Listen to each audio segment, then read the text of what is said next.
मिछ कथा को बरदास्त करेनि राज्यवासी। बीजेपी सरकार विरुद्ध में तेजिलाणी जन असंतोष। निर्वाचन सरिबा परे काशिया किए ना कपिला किए? 300 यूनिट बिजुली कुआड़े गला? केबे उपकृत हेबे राज्यवासी? निरीह लोकंक विश्वास रे विष भरीदेले धर्मेंद्र। संबलपुर सभारे बड़ बड़ कथा कहिथिले केंद्रमंत्री। आउ काहेकि सुबुनी तांको स्वर शब्द? निर्वाचन परे सबकिछि भूलीगले कि धर्मेंद्र? एबे चर्चा हेउची धर्मेंद्रंक मिछ मौन सरकारंक पई बुमेरंग हेबनी तो? मोदी सरकारंक 300 यूनिट मागणा बिजुली कथा कहिले लोके एबे ताती जाउछंती।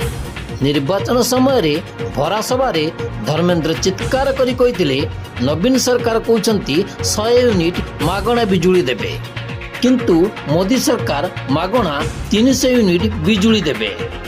एबे किंतु कौनसी सभा समिति रे धर्मेंद्रंक मुहरु से कथा काहेकि बाहरुनी?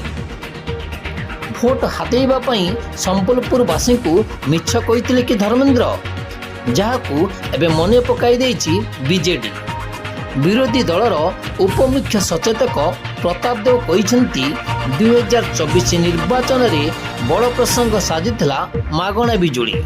हेले एहा भितरे बीजेपी सरकार रे आसिला कुआडे गला तांको 300 यूनिट मागणा बिजुली। अन्यपटरे एहाकू नेई एबे सोशल मीडिया रे टोल करिबा आरंभ करिदेलेनी। केवल गोटिए सभा नुहे, एकाधिक सभारे धर्मेंद्र समान कथा कहिथिले। लोकंकु प्रतिश्रुति देई भोट हातेइबा परे एबे काशिया किए ना कपिला किए? एई नीति अवलंबन करुछंती कि धर्मेंद्र? 2024 निर्वाचन रे संबलपुर संसदीय क्षेत्र रे बीजेडी और बीजेपी मध्य रे जोरदार फाइट हेबो बोली चर्चा हेउतिला। बीजेडी रो टाणुआ नेता तथा पूर्वतन जाजपुर विधायक प्रणव प्रकाश दास धर्मेंद्रंक विरुद्ध रे निर्वाचन लड़ियो बोली स्थिर हेबा परे बीजेपी भितरे छनका पसिथिला। प्रणव प्रकाश दास को हराइबा पई संबलपुर रे पूरा कळ बळ लगाई देइथिला बीजेपी। किंतु एसबु भितरे बीजेपी रो बड़ प्रतिश्रुति थिला मागणा 300 यूनिट बिजुली। जेहेतु पश्चिम ओडिशार अधिकांश लोक चाष उपरे निर्भर करती, आउ सेठारे इलेक्ट्रिक पानी मोटर व्यवहार अधिक, तेणु संबलपुरवासी बेस खुशी थिले। धर्मेंद्रंक कथारे विश्वास करी तांको विपुल भोट रे विजय लाभ करिथिले। हेले राज्य सरकार 100 दिनरू अधिक दिन बीतीगलाणी, हेले ए पर्यंत 300 यूनिट बिजुली मागणा रे लोके पाई पारिले नाही। बीजेपी दलर अन्य नेता माने समान कथा कहिथिले, ताहाकू लोके हुएत सहजरे विश्वास करि पारि नथिले।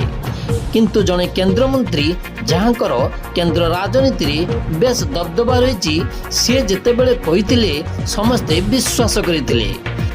किंतु से प्रतिश्रुति पालन करिबारे धर्मेंद्र विफल होइतबा कथा कुआ जाउछि। जो मागणा बिजुली कथा कही धर्मेंद्र भोट हातेई केंद्र मंत्री हेले, एबे तांको विरुद्ध रे धीरे धीरे तेजिलाणी जन असंतोष। जहाकू नहीं लोके कही पारुछंती ना सही पारुछंती? एसबु भितरे आउ गोटे कथा सामना को आसुछि। जदि मागणा 300 यूनिट बिजुली सरकार न दिए, तेबे आगामी दिन रे पूरा राज्य रे एक विराट जन आंदोलन हेबो, जार प्रभाव बीजेपी सरकार उपरे पड़िबा सह संबलपुर संसदीय क्षेत्र उपरे पड़िबो। The report 3KYT। जदि आपंक आम भिडी भल लगा तेब आम चैनल को लाइक, शेयर और सब्सक्राइब करने को जमा भी भूलु नहीं।